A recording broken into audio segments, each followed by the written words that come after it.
Sore balik lagi dengan saya Stephen Manuel dari Universitas Melbourne dengan prodi Teknologi Rekayasa Otomasi Sekolah Vokasi. Di sini saya ingin menjelaskan mengenai tata cara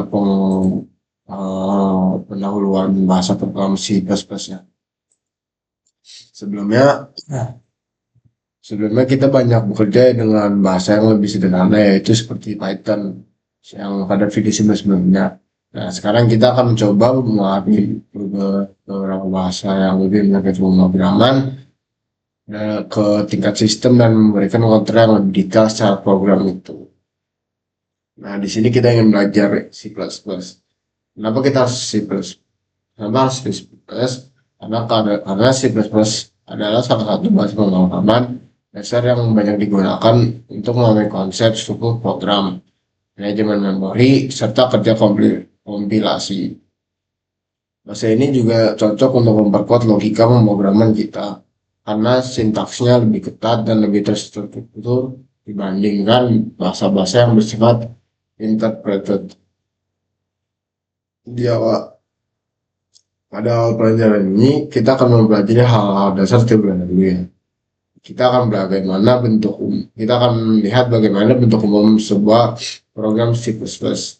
Apa saja komponen dalamnya dan bagaimana cara kerja dari proses penulisan hingga akhirnya bisa dijadikan oleh komputer. Selain itu, kita juga bisa membahas tipe data menggunakan penggunaan variabel serta konsep dasar input dan output. Nah, materi ini sangat cocok buat teman-teman yang sudah mencoba bahasa pemrograman sebelumnya.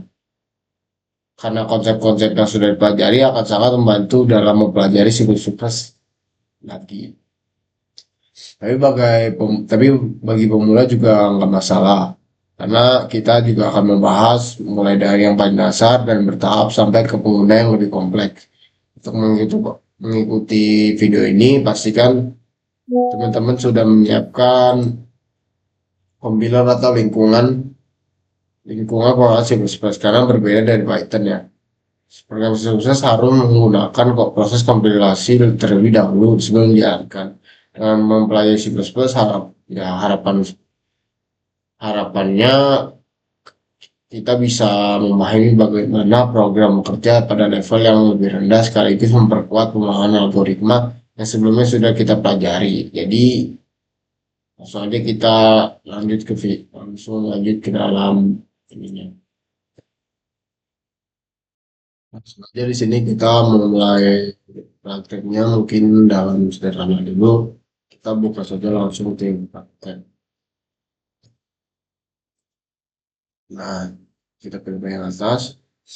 Nah, dalam tiket-tiket ini kita mungkin bisa belajar hal basic dalam program C++. Langsung aja kita membuat tim template seperti itu. Oke, kita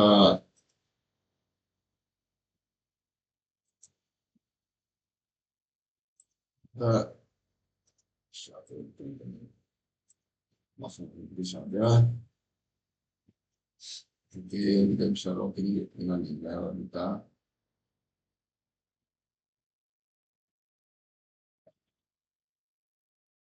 Jika sudah login, langsung aja kita buat sirkuitnya terlebih dahulu.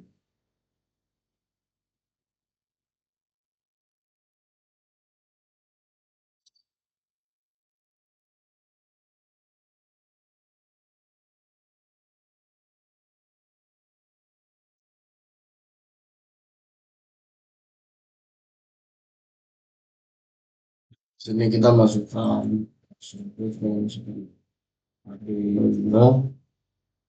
Setelah itu kita gunakan backboard. Kita menggunakan dua LED saja.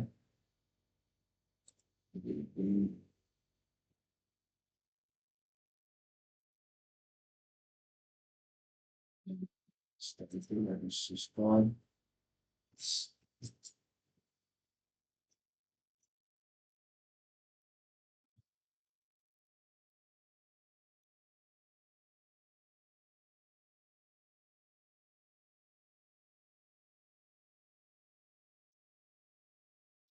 nanti kita gunakan terus button di sini, lalu kita gunakan itu saja dulu ya. Baik, kita lanjut. Di sini saya sudah merangkai rangkaian mengenai push button LED. Di sini saya juga sudah membuat codingannya. Di sini saya ingin menjelaskan mengenai kode wiringnya terlebih dahulu.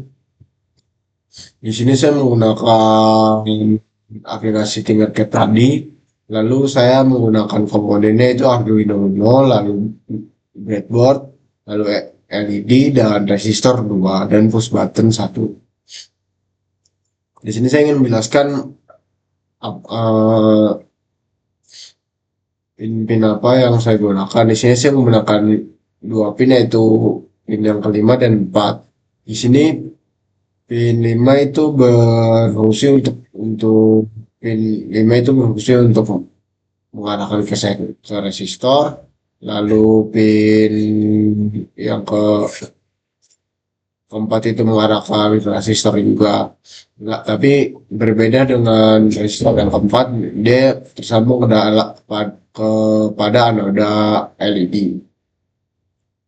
Lalu kita lanjut, di sini ada apa? Push button. Push button di sini kita taruh sini ke dalam kaki resistor. Lalu di sini ada juga dua power, yaitu ada ground dan 5 volt.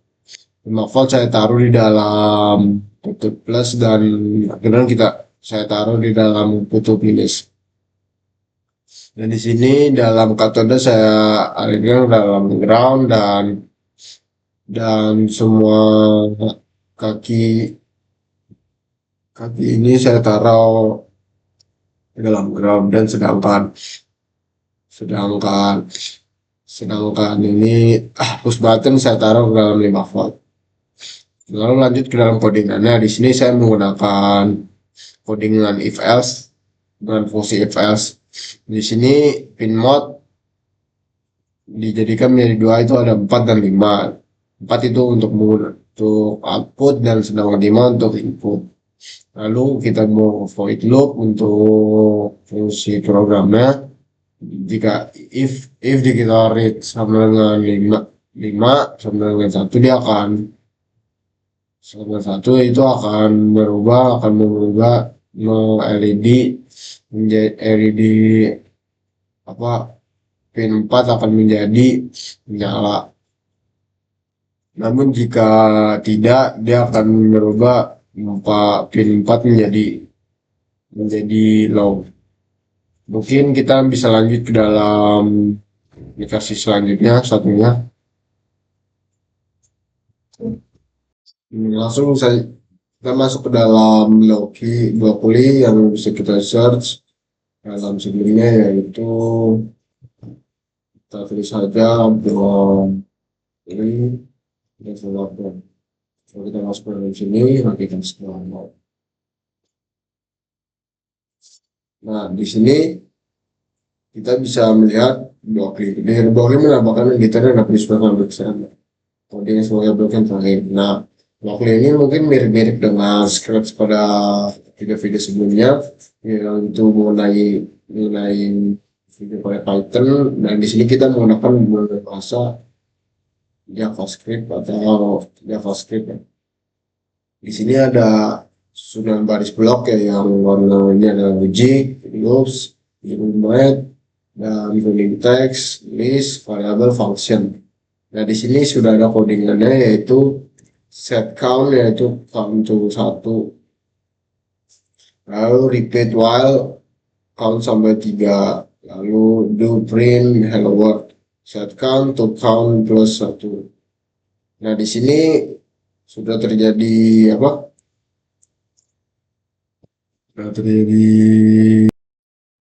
ini kita lanjut. Mungkin di sini terdapat set count yang mungkin yaitu kategori dalam variabel yang membuat variabel bernama count.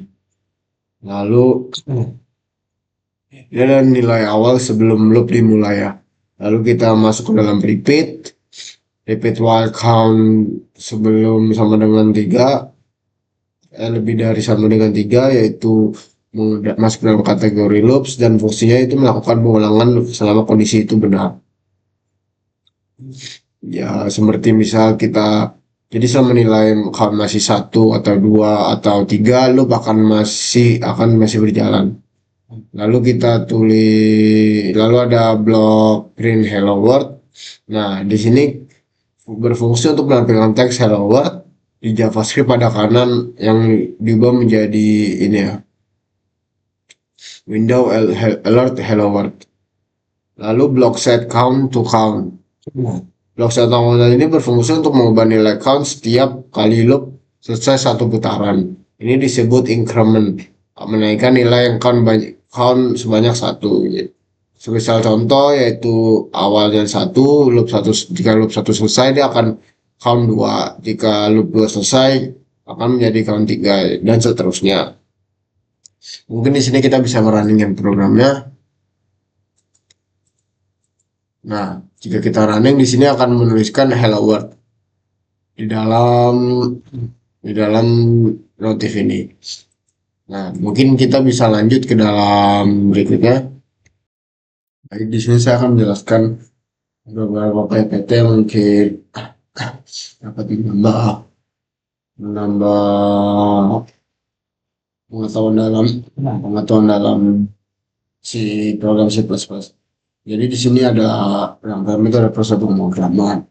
Proses pemrograman itu ada dibagi menjadi 3, yaitu ada problem to solve, algoritma, dan algoritma dan code. Yang pertama itu problem to solve itu untuk menyelesaikan masalah dari sebuah masalah. Misal kita mempunyai masalah, kita harus mengetahui apa penyebab dari masalah itu, lalu mengapa bisa terjadi, kita tulis dulu latar belakang yang bisa menyebabkan masalah tersebut. Lalu kita masuk dalam algoritma. Nah, di sini adalah untuk pembuatan algoritma dari masalah tersebut. Jika masalah tersebut dapat kita ketahui apa penyebabnya, kita bisa membuat algoritma dari masalah tersebut. Jika kita sudah membuat algoritma dari masalah tersebut, kita langsung masuk ke dalam proses pembuatan kode, yaitu untuk menyimpan masalah. Setelah itu lanjut konsep inti dari C++. Konsep inti dari C++ itu ada beberapa ini ya. Yang pertama itu ada variabel dan tipe data. Yang kedua itu input atau output. Yang ketiga itu struktur kontrol hingga kondisional dan perulangan. Seperti kondisional dan perulangan. Jadi setelah itu fungsi dan pointer, OOP, setelah itu yang terakhir memori manajemen. Kita lanjut. Nah,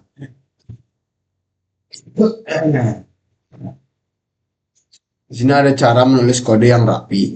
Ya, ada beberapa cara, yaitu yang pertama itu gunakan nama variabel yang jelas. Nah, di sini kita harus juga menggunakan variabel yang jelas untuk menulis kode dengan rapi.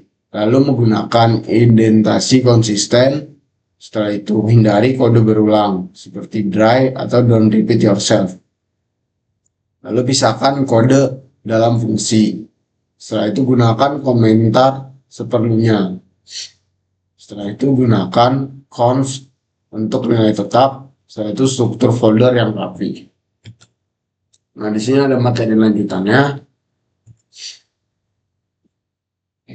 Di sini ada OOP ya. Dan sebelumnya ada OOP konsep inti. Terus kita lanjut. Apa itu OOP? OOP adalah Object Oriented Programming. Adalah pendekatan programan yang menyusun ke dalam objek-objek yang memiliki data dan perilaku. Dengan konsep seperti encapsulation atau inheritance, polymorphism, dan abstraction. OOP membantu membuat program lebih terstruktur, mudah diperluas, dan lebih dekat dengan cara manusia memodelkan dunia nyata. C++ mendukung OOP secara penuh sehingga cocok digunakan untuk mengembangkan perangkat lunak berskala besar. Setelah itu kita lanjut ke dalam STL, yaitu Standard Template Library. Nah, di C++ yaitu adalah kumpulan struktur data yang algoritma yang siap pakai, yang sangat siap pakai, yang sangat efisien juga, lalu seperti vektor, map, dan fungsi sort. STL mempermudah pengembangan mengolah data tanpa harus menulis ulang struktur data dari nol, sehingga proses coding menjadi lebih cepat, aman, dan konsisten. Standar template library STL di C++ adalah kumpulan struktur data dan algoritma siap pakai yang sangat efisien, seperti vektor, map, dan fungsi sort.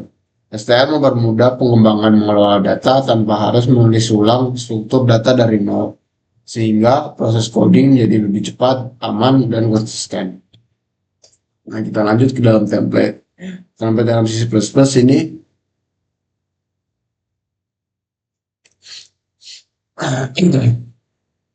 template dalam C++ ini memungkinkan penulisan kode generik yang dapat bekerja dengan tipe data tanpa duplikasi.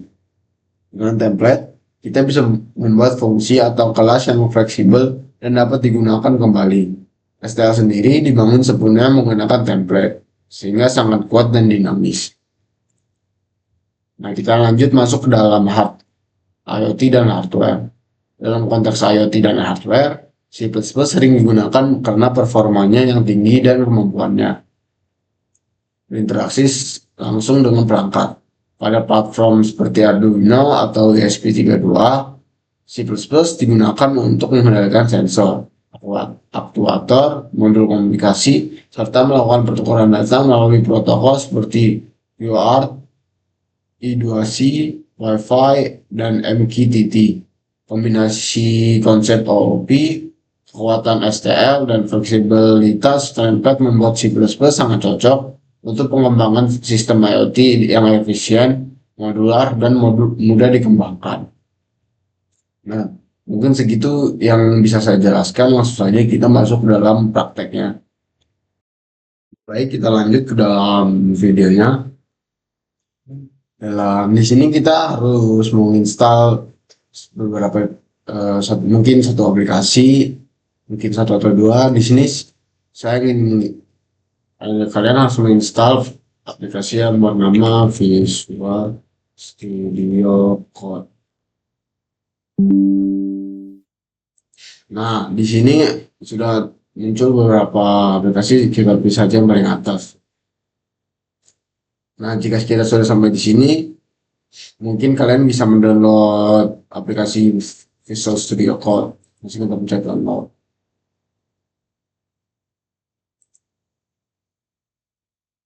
Nah, mungkin di sini sudah terdownload.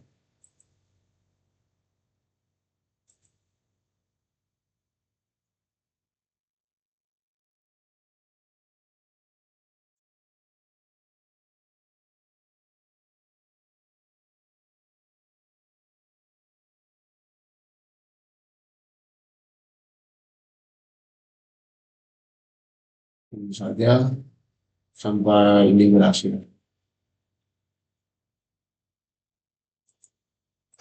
Jadi karena dikarenakan saya sudah mendownload Visual Studio Code juga, jika jika ini sudah selesai, kalian bisa melihat video saya sebelumnya mengenai cara penginstalan Visual Studio Code. Soalnya di sini kita masuk ke dalam Visual Studio Code.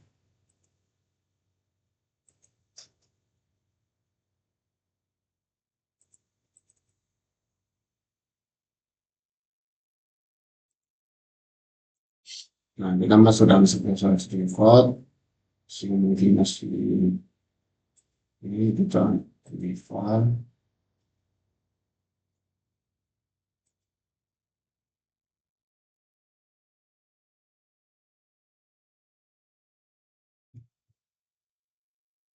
Sini,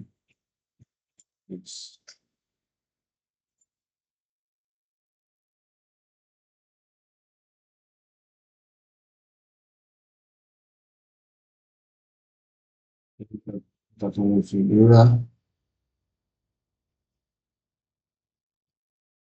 Nah, di sini kita ingin menginstal sebelum kita menggunakan bahasa C++, kita harus menginstal beberapa compiler untuk digunakan ya. Di sini kita langsung saja masuk ke dalam, mungkin saya ulangi, kita pilih saja Visual Studio Code, dan kita masuk ke dalam Visual Studio Code, lalu kita masuk ke dalam for Windows. Nah, jika sudah, kita masuk ke dalam barisan kiri ini ada setup, get started, configure. Lalu kita masuk ke dalam language. Lalu kita tuh pilih yang bahasa C++. Nah, di sini ada beberapa ini ya, beberapa cara untuk menginstal compiler dalam C++. Kita ikuti saja. Yang pertama itu open Visual Studio Code. Lalu select extension view icon on the bar keyboard. Kita tinggal aja VS Code lah to use saudara shift X ya, saudara shift X. Lalu kita tulis saja, kita tulis di sini search for C++.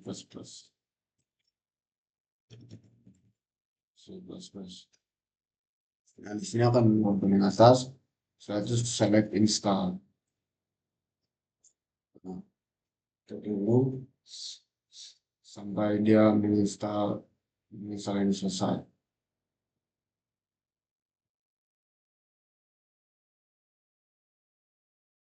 Di sini banyak sekali ya bahasa dari compiler ini. Sebagai runner, mungkin kita pilih yang paling atas saja. Kita tunggu sampai dia selesai menginstal.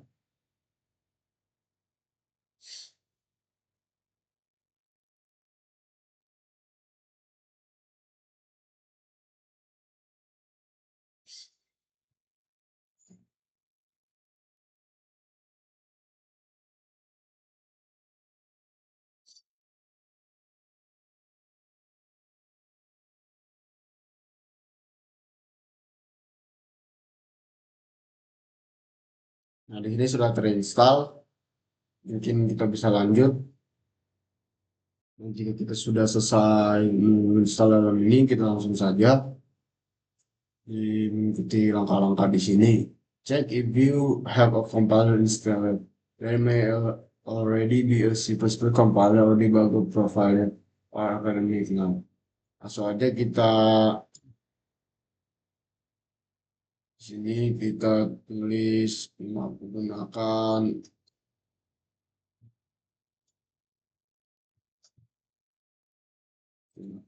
ini ya, sini ini. Di sini kita bisa menanyakan apakah kita sudah menginstal G++. Kita langsung saja G++ ini install.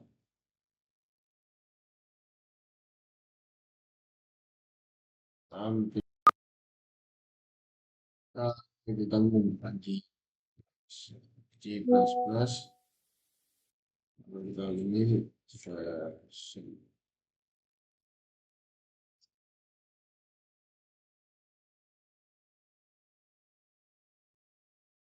Sini mungkin kita bisa menggunakan CMD.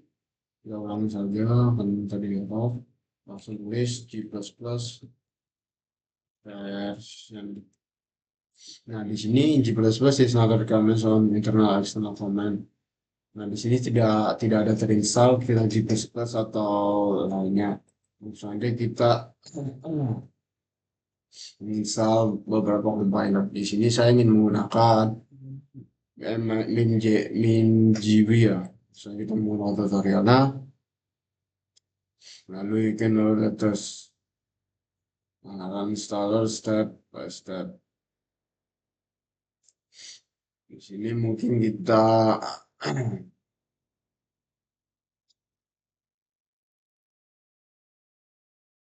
ada beberapa ini ya, Terus installer kita bisa download di sini, dia akan langsung otomatis terdownload. Nah, itu setting saja sampai ini selesai.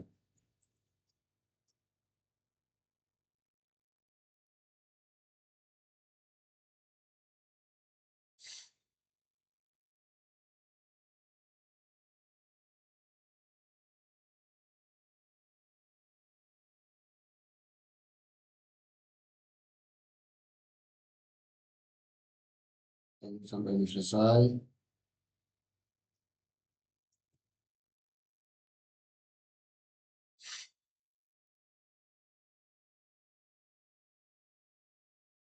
Di sini ada beberapa langkah lanjutannya, mungkin kita bisa baca-baca terlebih dahulu.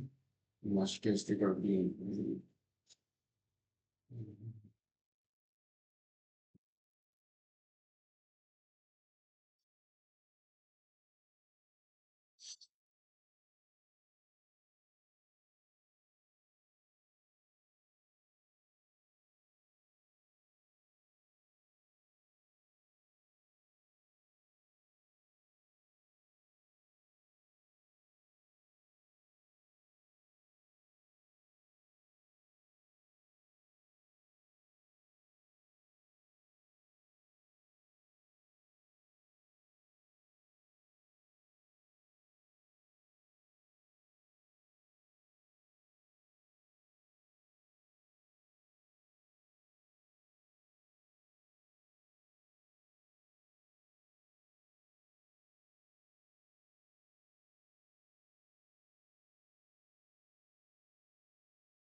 Nah, di sini sudah selesai.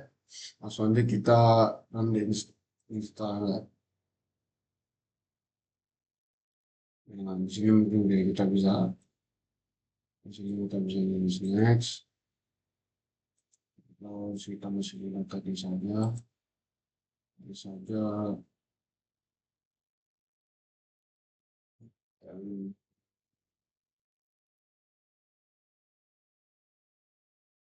GW. Siap. Ini GW. Ini GW.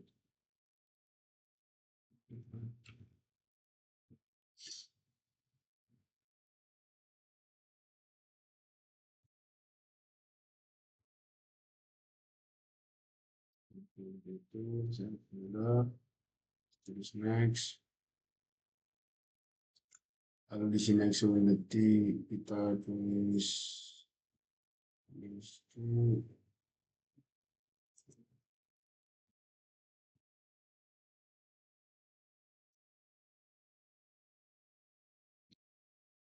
Setelah itu kita tulis saja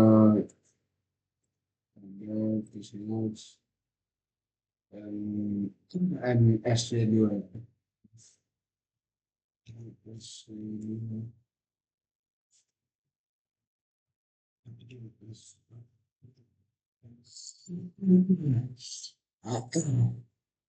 Terus next, dan kita tunggu sampai ini selesai menginstal.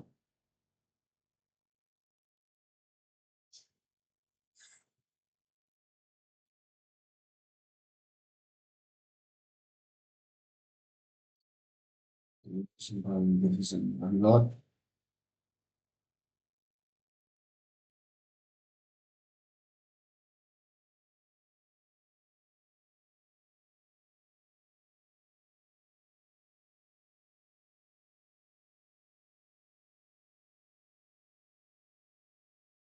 Setelah selesai, kita finish. Nah, di sini in the wizard, it just decide is suffered.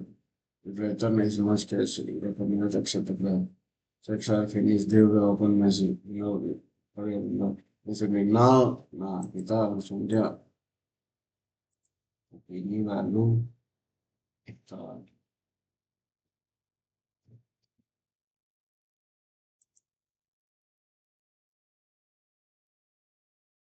start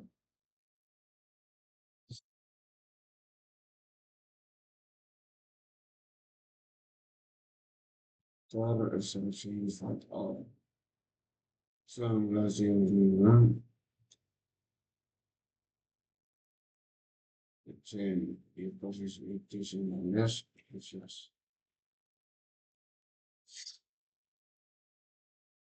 tunggu sampai desa saya ini stasiunnya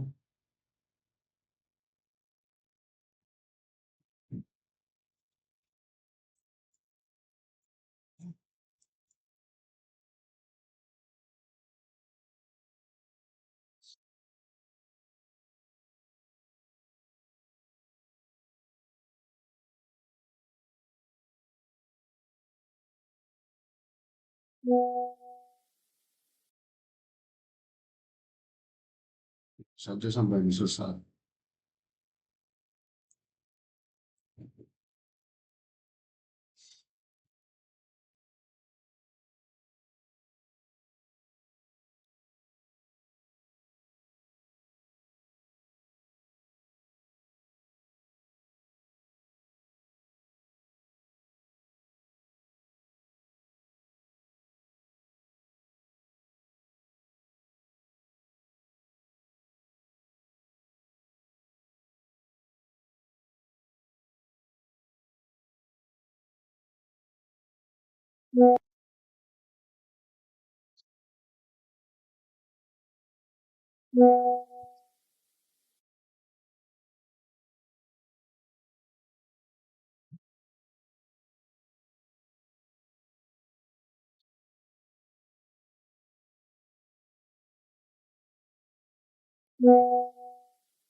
Itu sudah mau selesai, kita tunggu saja.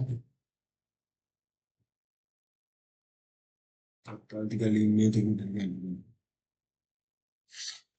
sudah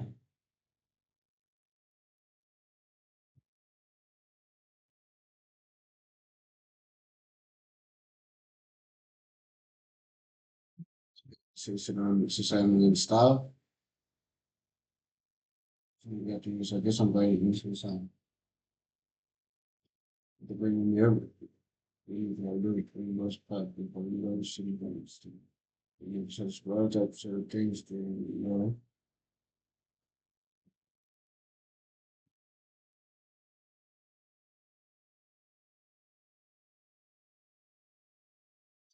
ini sudah selesai.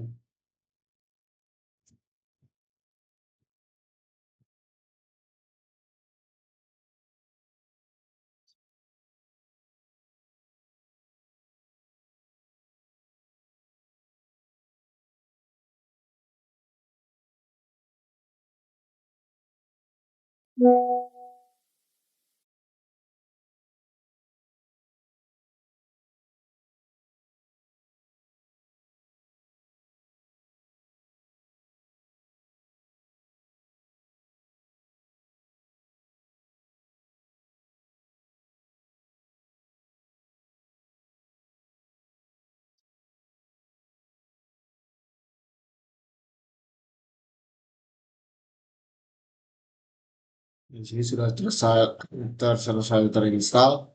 Langsung saja di sini kita mengikuti ini. Add the pad on your email setting. Setting.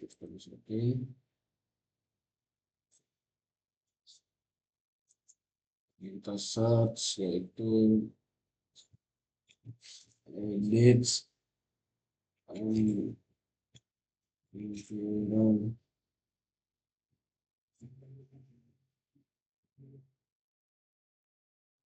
akson ini setelah itu bisa variabel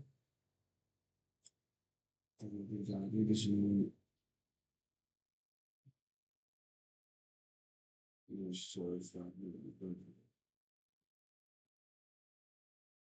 kayu sebenarnya sangat hard variabel yang sangat edit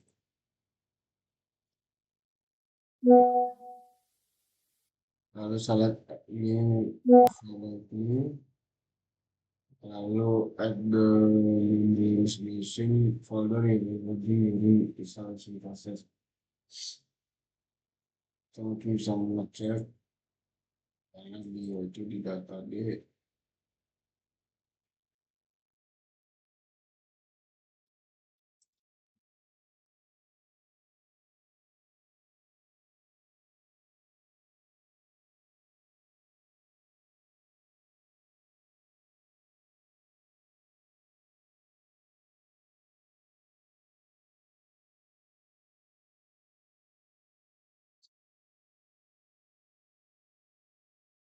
Sudah di sini kita saya ini select oke dan select oke. Oke, oke. Dari sebentar ini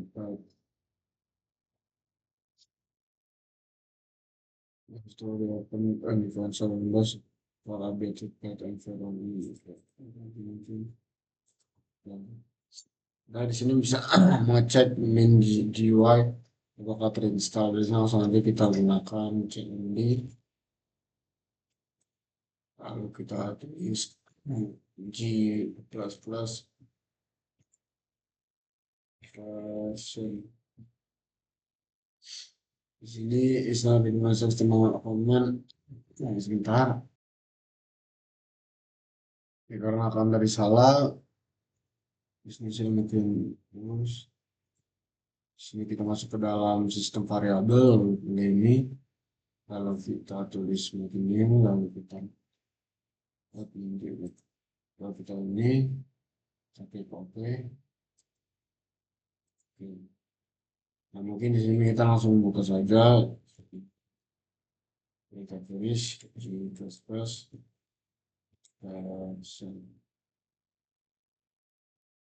Bentar. Nah, baik, di sini mungkin kita bisa menggunakan komen lagi. Tadi ada kesalahan sedikit. Misalnya kita tulis G++ definition. Nah, di sini sudah muncul. Langsung saja kita masuk ke dalam file selanjutnya. Kita adalah Windows, enter Windows Pro dan search bar.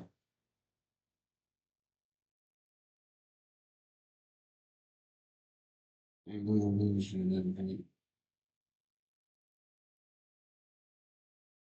search bar.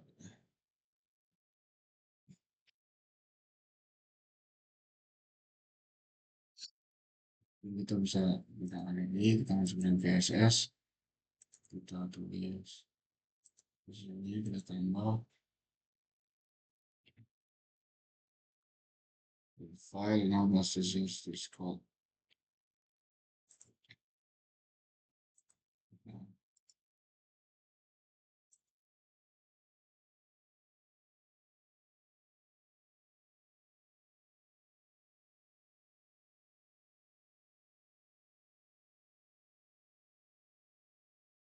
PP.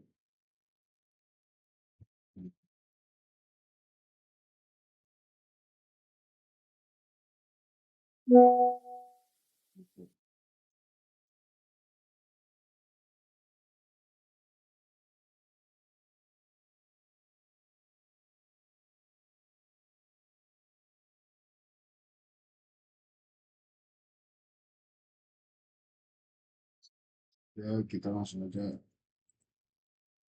masuk ke ini. Nah, ini itu di sini. Setelah itu itu juga bisa play.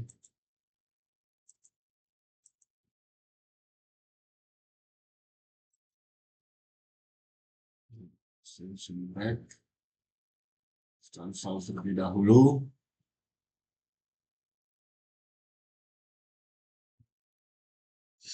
Ini sudah terinstall.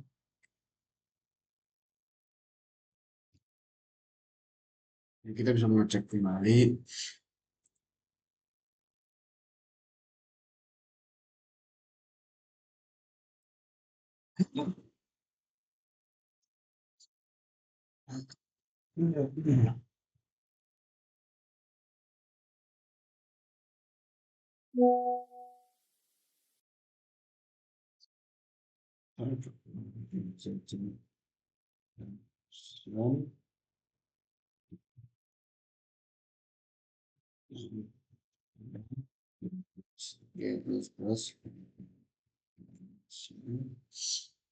Itu juga dan terakhir yaitu GDP.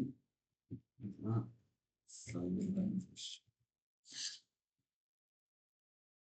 di sini sudah terinstall, langsung saja kita masuk ke dalam VS Code. Dan di sini saya sudah menulis,